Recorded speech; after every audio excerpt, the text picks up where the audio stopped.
Good evening, you're watching the late news on HKIBC. I'm Harminder Singh. Here are tonight's top stories.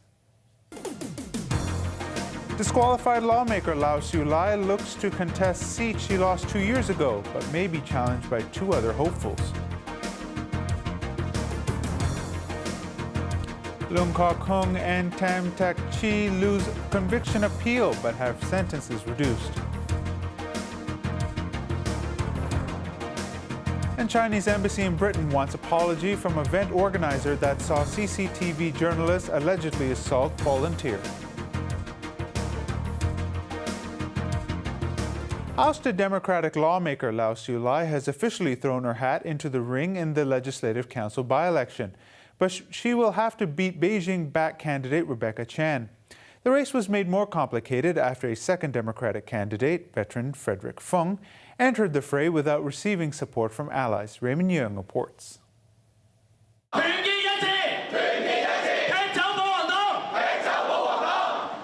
A star-studded lineup of former and current Democratic lawmakers rallied behind Lau Siu Lai as she submitted her nomination form for the Legislative Council by-election next month. Lau is seeking to pick up from where she left off.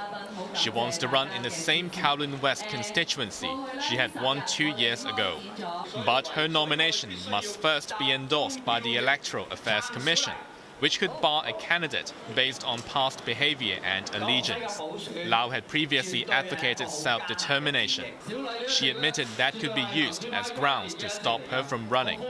I think it will be a very ridiculous scenario. I want to be more prudent and give more time for our pro-democratic camp to have the feedback to face a different scenario.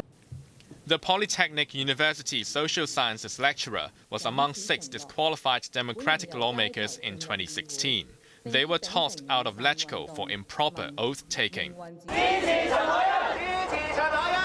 If Lau is allowed to run, she will be up against Rebecca Chan, who was rumored to run for the LegCo seat for weeks.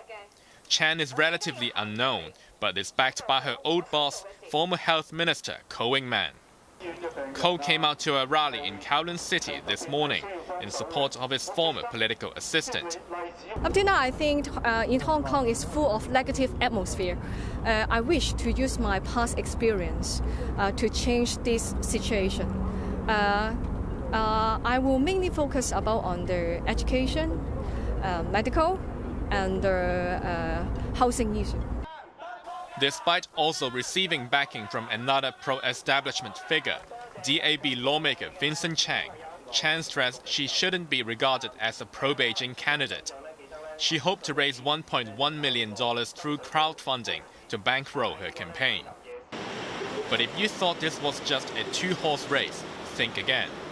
6-time lawmaker Frederick Fung has decided to enter the fray, despite not earning an endorsement from any Democratic ally, including his former party, the ADPL. But the 65-year-old said he only planned on being a so-called Plan B. If Lau was unable to run, Fung said he hoped to serve as a backup for the Democratic camp. If Ms. Lau being accepted as the candidate for the coming election, I will withdraw immediately. But he did not say why he went back on his word after earlier stating that he would never run for LegCo again, following a spate of defeats. Raymond Yeung, HKIBC. Former lawmaker Leung Kok Hung and activist Tam Tak Chi lost their appeal to have their convictions quashed over disrupting an inter-school debating event 3 years ago. But the pair were successful in having their sentences reduced. Yupina Ng reports. 3 years ago, former legislator Leung Kok Hung and activist Tam Tak Chi staged a protest directed at then Chief Secretary Carrie Lam at Queen Elizabeth Stadium in Wan Chai. Lam was an invited guest to an inter-school debating competition organized by media company Singh. The company reported the disruption to police a few days later. In 2016, Leung and Tam were each convicted of 1 count of obstructing a person in lawful use of a civic center by the Eastern Magistrates Court. They were handed a 7-day prison sentence